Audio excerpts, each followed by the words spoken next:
दोस्तों, ये पंचतंत्र की बहुत ही रोचक कहानी है। इस कहानी का शीर्षक है बंदर और मगरमच्छ। एक नदी के किनारे एक जामुन के पेड़ पर एक बंदर रहता था। उस पेड़ पर बहुत ही मीठे मीठे जामुन लगते थे। एक दिन एक मगरमच्छ खाना तलाशते हुए पेड़ के पास आया। बंदर ने उससे पूछा तो उसने अपने आने की वजह बताई। बंदर ने बताया कि वहाँ बहुत ही मीठे मीठे जामुन लगते हैं और उसने वो जामुन मगरमच्छ को दिए। उसकी मित्रता नदी में रहने वाले मगरमच्छ के साथ हो गई। वह बंदर उस मगरमच्छ को रोज खाने के लिए मीठे मीठे जामुन देता था। एक दिन उस मगरमच्छ ने कुछ जामुन अपनी पत्नी को भी खिलाए। स्वादिष्ट जामुन खाने के बाद उसने यह सोचा कि रोज़ाना ऐसे मीठे फल खाने वाले का दिल भी खूब मीठा होगा।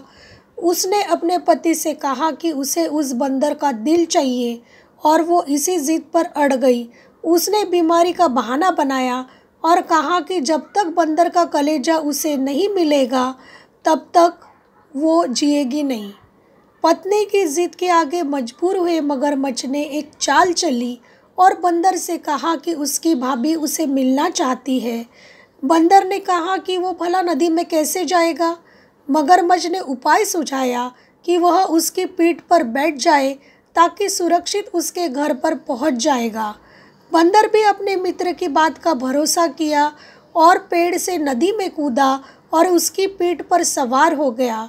जब वे नदी के बीचों बीच पहुँचे, मगरमच्छ ने सोचा कि अब बंदर को सही बात बताने में कोई हानि नहीं है और उसने भेद खोल दिया कि उसकी पत्नी उसका दिल खाना चाहती है।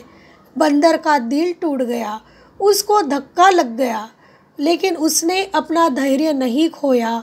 बंदर तपाक से बोला, ओ मेरे मित्र, तुमने यह बात मुझे पहले क्यों नहीं बताई? क्योंकि मैंने तो अपना दिल जामुन के पेड़ में संभाल कर रखा है।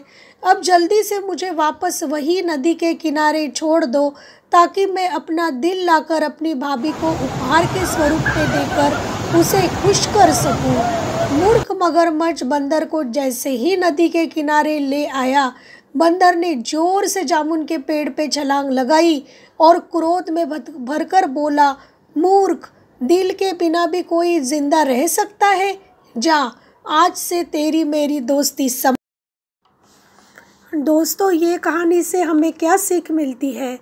तो ये कहानी से हमें यह सीख मिलती है कि मुसीबत के क्षणों में हमें अपना धैर्य नहीं खोना चाहिए और अनजान लोगों से दोस्ती सोच समझकर करनी चाहिए। दूसरी सीख हमें ये मिलती है कि मित्रता का सदैव सम्मान करना चाहिए। धन्यवाद।